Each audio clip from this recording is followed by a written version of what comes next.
Lamar back on the YouTube video. Today we are going to be reading Harry Potter and the Goblet of Fire, one of my books of Harry Potter. So let's get started. Oh, subscribe, like, and leave a comment how I did in these videos because I'm not really good at YouTube videos. So let's get started.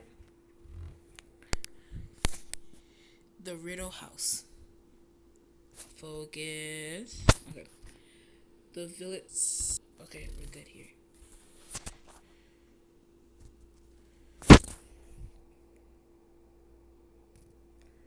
Guys, I can't really see. Oops, I had my breakfast. The villagers of Little Hangleton still called it the Riddle House, even though it had been many years since the Riddle family had lived there. It stood on a hill overlooking the village. Some of its windows boarded, tiles missing from its roof. The ivy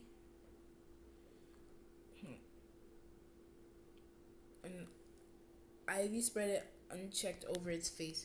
Once a fine-looking manor, and easily the largest and grandest building for miles around, the Riddle House was now damp, derelict, and unoccupied. The Little Hingletons all agreed the house was creepy. Half a century ago, something strange and horribly had happened there, something that the older inhabitants of the village still liked to discuss when topics for gossip were scarce. The story had been picked over so many times and had been boarded in so many places that nobody was quiet, quite sure what the truth was anymore. Every version of the tale, however, started in the same place 50 years ago before at daybreak on a fine summer's morning when the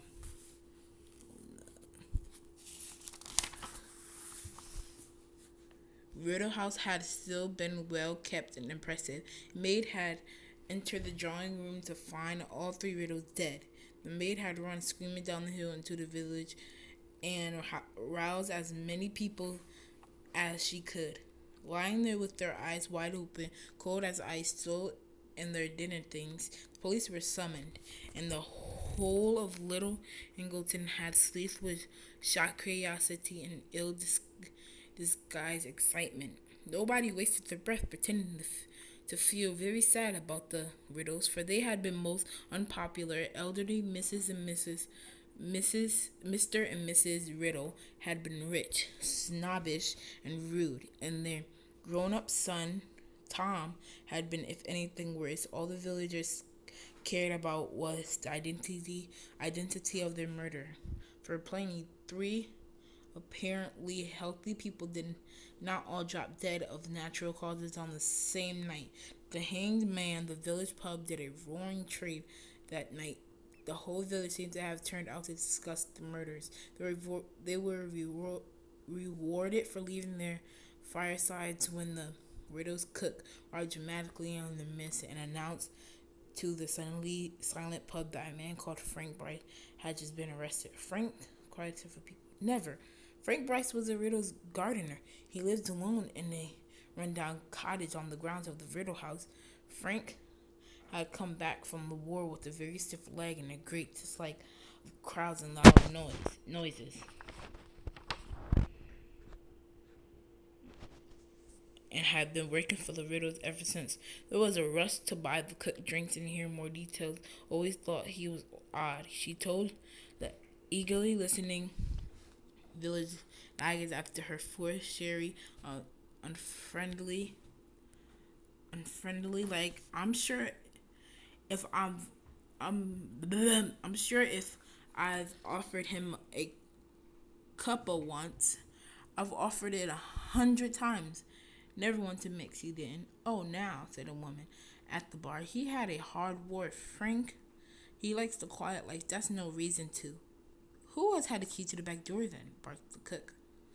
As I can remember, nobody forced the door last night. No broken windows. All Frank had to do was creep up to the big house while we was all sleeping. The villager exchanged dark looks. I always thought he had a nasty look about him. Right enough, grunted a man at the bar. What turned him funny, if you ask me, said the landlord. Told you I wouldn't like to get on the wrong side of Frank, didn't I, Dot? Said an excited woman in the corner. Horrible temper, said Dot, nodding firmly. I remember when he was a kid, but the following morning, Harley and one and little Hangleton doubt that Frank Bryce had killed the Riddles. But over in the neighboring town of Great Hangleton, in the dark and dingy police station, Frank was stubbornly repeating again and again that he was innocent, and that the only person he had seen near the house on the day of the Riddle's death had been a teenage boy, a stranger, dark-haired and pale. Nobody else in the village had seen any such boy. The police were quite sure that Frank had invented him. Then, just when things were looking very serious for Frank, the report on the Riddle's bodies came back and changed everything.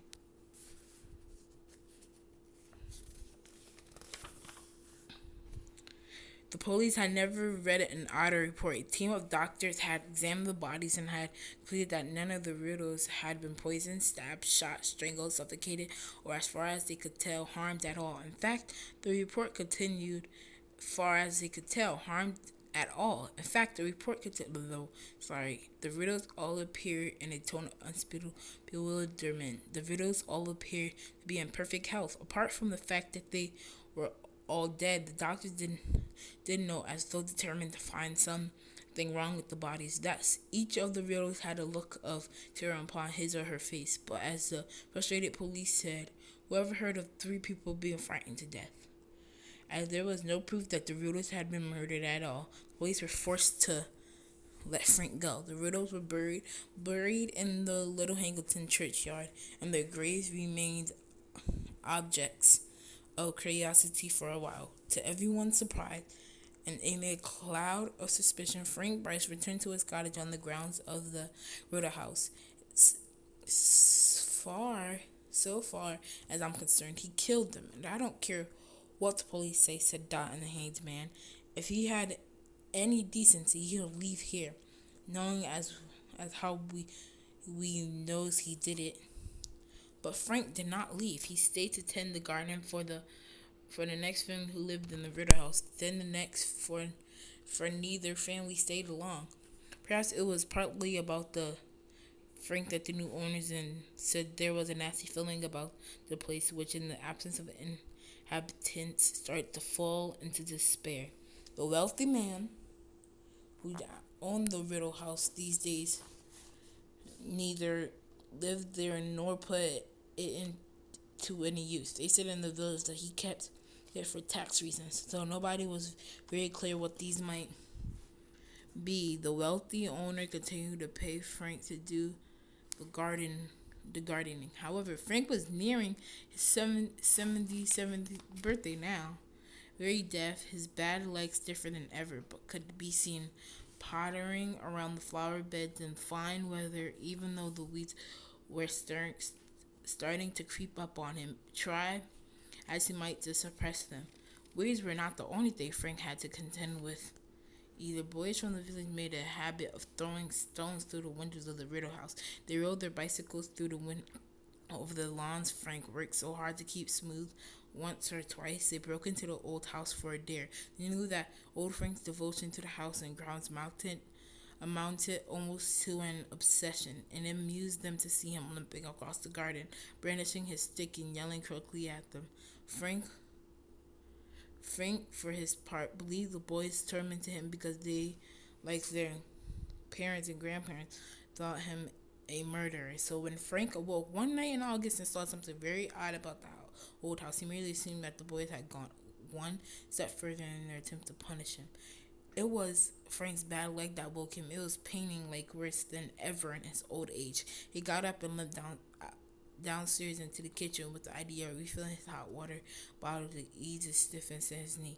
Standing at the sink, filling the kettle, he looked up at the Riddle house and saw lights glimmering in its upper window. Frank knew at once what was going on. The boys had broken into the house, and judging by the flickering quality of light, they had started a fire. Frank had no telephone, and in any case, he had deeply mistrusted the police ever since they had taken him in for questioning about the Riddle's death, and he put down the kettle at once, hurried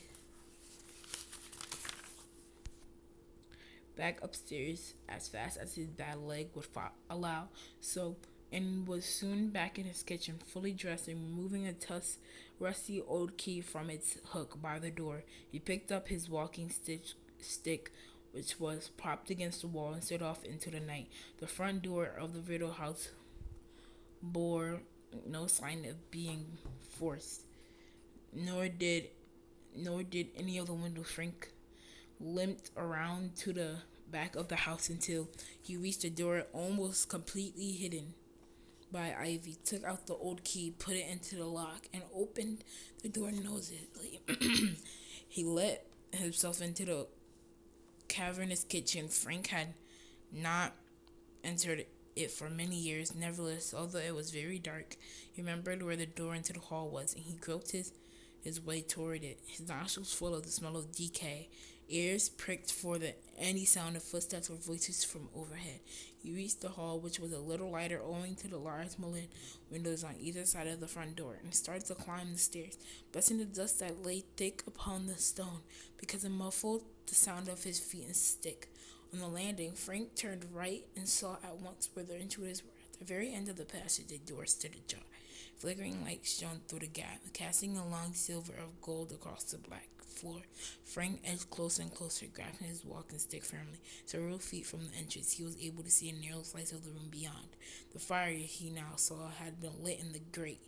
This surprised him. Then he stopped moving and listened in stillness, for a man's voice spoke within the room. It sounded timid and fearful. "There is a little more in the bottom, my lord. If you are a little hungry." "Later," said a second voice. This too belonged to a man, but it was strangely high-pitched and cold as a sudden blast of icy wind, and something about that voice made the hairs on the back of Frank's neck stand up. "Move me closer to the fire, Wormtail." Frank turned his right ear toward the door, the better to hear. There came the clink of a bottle being put down upon some hard surface, and then a dull scraping noise of a heavy chair began dragged across the floor. Frank caught a glimpse of a small man, his back to the door, pushing the chair into place. He was wearing a long black cloak.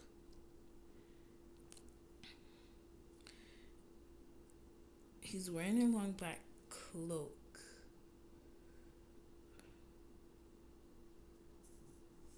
And there was a bald patch.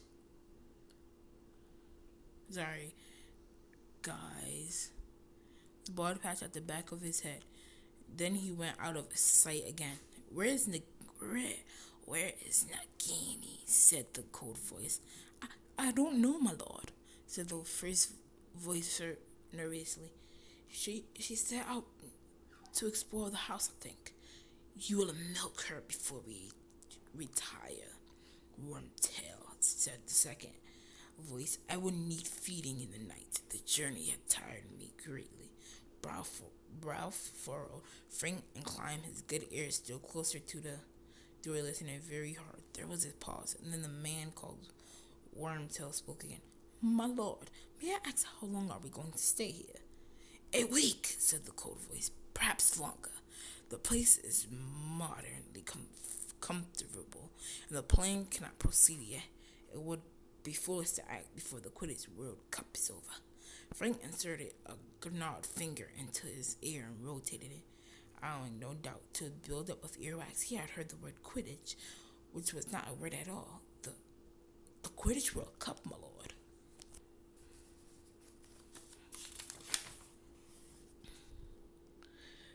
Frank dug his finger way more vigorously into his ear.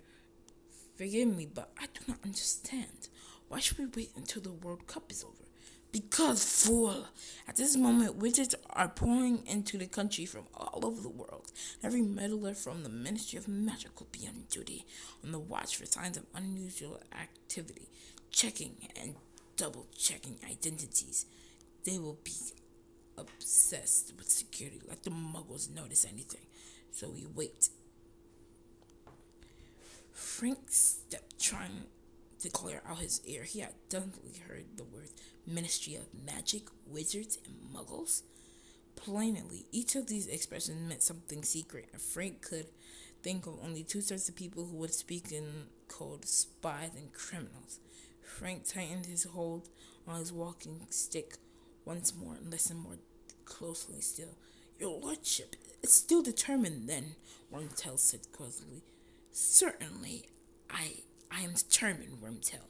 There was a note of menace in the cold voice now.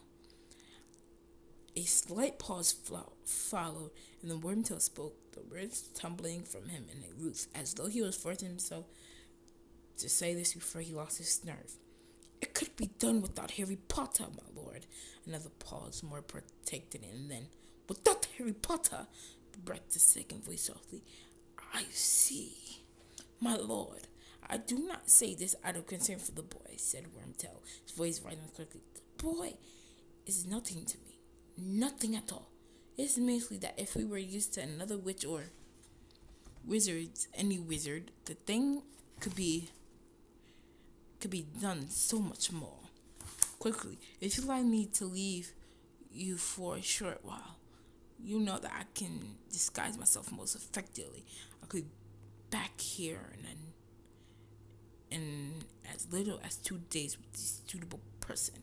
I could use another wizard, said the cold voice softly. That's true, my lord. It makes sense, said Wormtail, sounding audibly relieved now. Laying hands on Harry Potter would be so difficult. He is so well protected. And so you volunteered to go and fetch me a substitute? I wonder, perhaps the task of nursing me has become worrisome for you, Wormtail. Could this suggestion of abandoning the plan be nothing more than an attempt to desert me? My lord, I have no wish to leave you, none at all. Do not lie to me, hissed the second voice. I can always tell, Wormtail. You are regretting that you ever returned to me. I've revolted you. I see you flinch when you look at me, feel you shudder when you touch me. No, my devotion to you, lordship. Your devotion is nothing more than cowardice. You would not be here if you had anywhere else to go. How am I to survive without you? When I need feeding every few hours, who is to milk Nagini? But is he so much strongest, my lord? List. A liar, breathed the second voice. I'm no stronger. And a few days alone would be enough to rob me of the little health I have regained under your clumsy cast. Silence. Wormtail, who had been spreading ankly, fell silent as